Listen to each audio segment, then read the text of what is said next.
tungkol dun sa investigative updates, ano? Yes. For almost 365 days na today, 365 1 year anniversary, tama po, no? Kaya nandito rin ako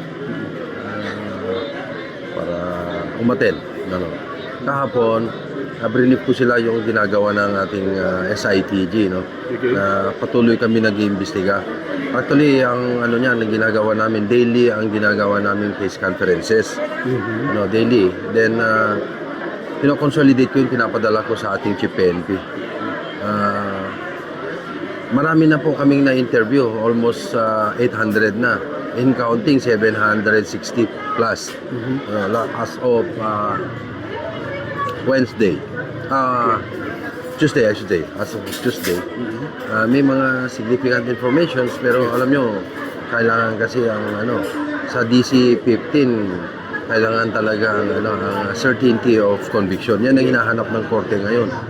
Kung yung mga unang panahon na na probable cause, pwede ka makapag-file, siguro na may file na natin. Pero because of DC 15 and DC 20, kailangan na may collaboration, coordination and communication sa piskalya for the case build-up. So yun nga, patuloy ang pag-iimbestiga namin. Ang SITG ay hindi humihinto para mag-conduct ng investigation. At the end of the day, may bigay yung justice sa family. Ako taga rito sa Rizal. Ako ang provincial director, kamag-anak ko pa ang biktima. Kaya nga, inihingi ko ang cooperation ng mga kababayan namin, lalo-lalo dito sa Rizal, na kung meron silang mga nalalaman, paabot po sa amin. Tulungan kami sa pagkakandak ng investigasyon. Umabot po kami hanggang Bulacan, even Isabela, and Kalinga to gather information. For now, meron kaming 12 significant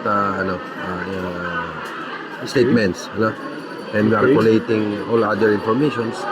At sana makakuha pa tayo ng magagandang mga information leading to the solution of the case. Meron naman kaming person of interest, based ito sa mga pieces of evidence and other circumstantial evidence.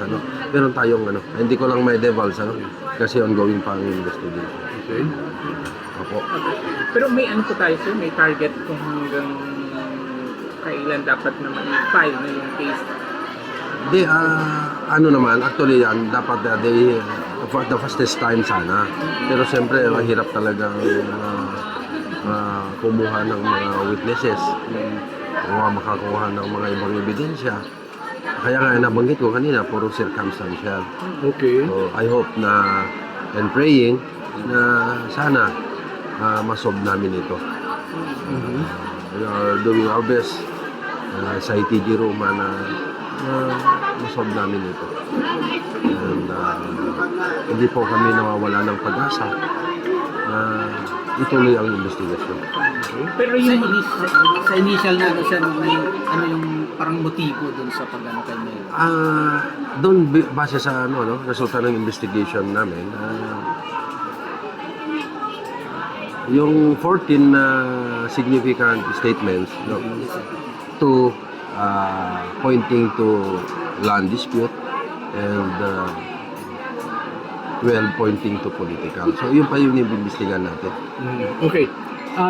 Unless yes po. Pero sir, wala naman tayong problema doon sa mga pag-gather ng, doon sa mga possible na mga witnesses, paano? Hindi, nahihirapan kami kasi ayaw magsalita yung mga nakakausap natin. Nag-mapping pa kami dyan.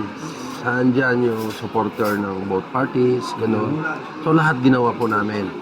At isa kasi sa mga kaugalian dito sa Rizal, ayaw magsalita kahit nakita. Kahit may nalalaman o kahit meron silang information. So yun po ang tinututukan natin. Sana makakuha kami ng witness na makapagsabi na kasama siya, nakita niya.